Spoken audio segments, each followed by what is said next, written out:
Hello and good evening. There's a very serious game of Nerf basketball going on in my basement, so if you hear crazy, loud bangs and bumps, I promise you that everything is safe here. Well, I can't really promise that. We might have a trip to the ER tonight, who knows. Well, hey, I hope that your weekend is going well for you and that you don't have any trips to the ER. That's my hope for you this evening.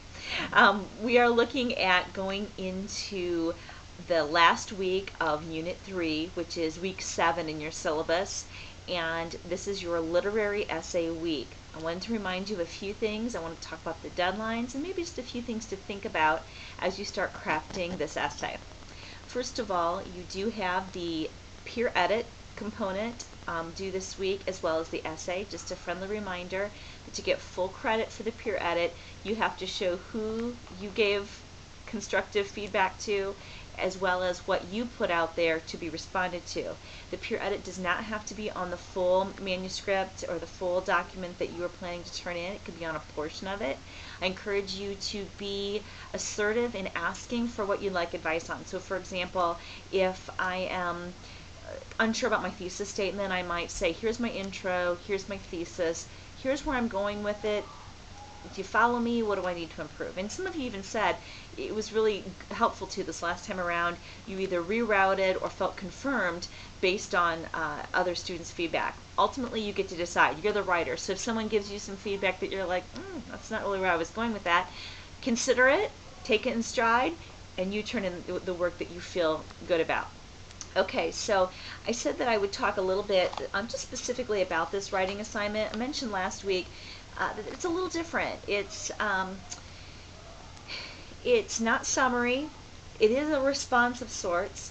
You're not giving an evaluation of the work. So you're not going to say, this was a great poem, or one of his great lines, or this was a really well-written explanation. No, it's not evaluative. It's not a judgment. It's analyzing it. What did he mean by that? What did he leave out? Why was the woods yellow and not spring green in Robert Frost's poem? Is the author serious about saying that I shouldn't be a writer unless it pours out of me, or is he perhaps being sarcastic? Things like that are points of analysis that you're going to want to discover. You're not just doing a read and what comes to my mind, but a real discussion. My husband and I are both kind of analytical as it is, as you can probably imagine that I am, but he also is. And we went to see The Vow last night, and we discussed it literally for the rest of the evening. We flip-flopped our evening. Usually we do dinner and a movie, and we did movie and then dinner. And we decided we liked it better that way because we could analyze and analyze and analyze. We even pulled up resources offline, off of an online website about the real story and compared them. I mean, I know, it sounds a little over the top, but it's more than just watching and being amused, and which I find that interesting, by the way, that the word amuse means literally without, because is without, and muse means thought. So when we're doing something for sheer amusement, we're doing it to not think. I'm asking you to read to think, and as you're reading, think about what that author is deliberately doing and respond to it. You don't have to agree with it, but you don't have to disagree either. An argument can be an argument for. You do want to go beyond the obvious. The risk on this paper is being too obvious. Too much summary can be a risk, although based on your summary response papers, I was surprised at how little summary most of you had, so you're probably okay with that. But you do need to let your reader inside. Don't assume that I've read those pieces. Yes, I have, because I'm assigning them to you, so I wanted to know what was going on. But pretend I haven't. So give me enough that I can enter into this conversation that you're creating where you want me to see things from, okay? So that's part of it. Enough summary to enter your reader into your conceptualization. Not an evaluation, but an analysis. And we want it to go beyond the obvious because that's what makes it worthwhile. Okay, so you're going to use the worksheet from last week. Maybe the worksheet doesn't help you. Maybe you found a different piece of inspiration. That's fine. And I think I gave you some work from, I think I mentioned that there is some more types of those types of questions in our textbook. And by the way, some students have gotten confused in the past. When I say what repetitions and oppositions and then I have Scholl's 32, I'm not asking you to read Scholl's 32. That's my internal citation. I'm trying to practice what I preach. And if you look at the end of this worksheet, there is a reference to the man who created this concept of text analysis.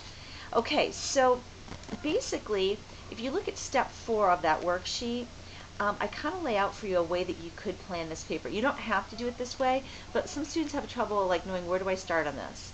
And if the introduction paper, introduction should be a brief Plauto review or maybe asserting some meaning. Assume the reader has not read. Don't dive into a deep summary because you got to be able to come up for air to get into your main point.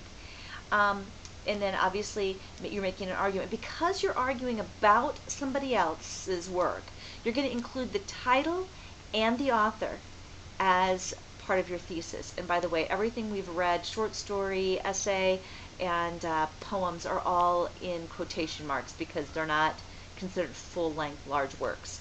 Okay, the body paragraphs is where you develop your support for your argument.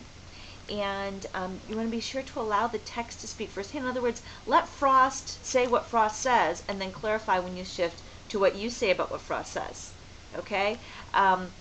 Let Vonnegut say what Vonnegut says in Harrison Bergeron, but allow yourself to also speak separately and in response to what his fiction piece is saying. By the way, it does not have to be an analysis of meaning. I keep coming back to what is it saying, but there could be a nuance in the poem or short story that you want to really focus the lens in on, and that's fine too. Or you might even choose to kind of play a,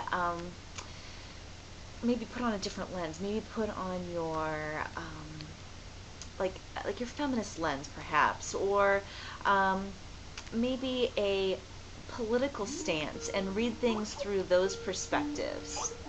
And see what you can come up with in terms of really sharpening a focus on these particular literature selections. Okay, so hopefully that will help you kind of get into things. Remember that I walk you through the whole process on these worksheets, but there's only one part that you're actually turning in. Hopefully you're getting in the groove of things. Please let me know if you have any questions. I've gotten a little bit windy tonight. It's kind of quiet up here with the Nerf game in the basement, so I got on a roll. I didn't have my distractor back and forth tonight. I hope you have a great weekend and a great rest of the week. Enjoy yourself, and hopefully you can even enjoy this writing process. Hopefully that's not as painful as maybe it once was. Have a great week. Bye-bye.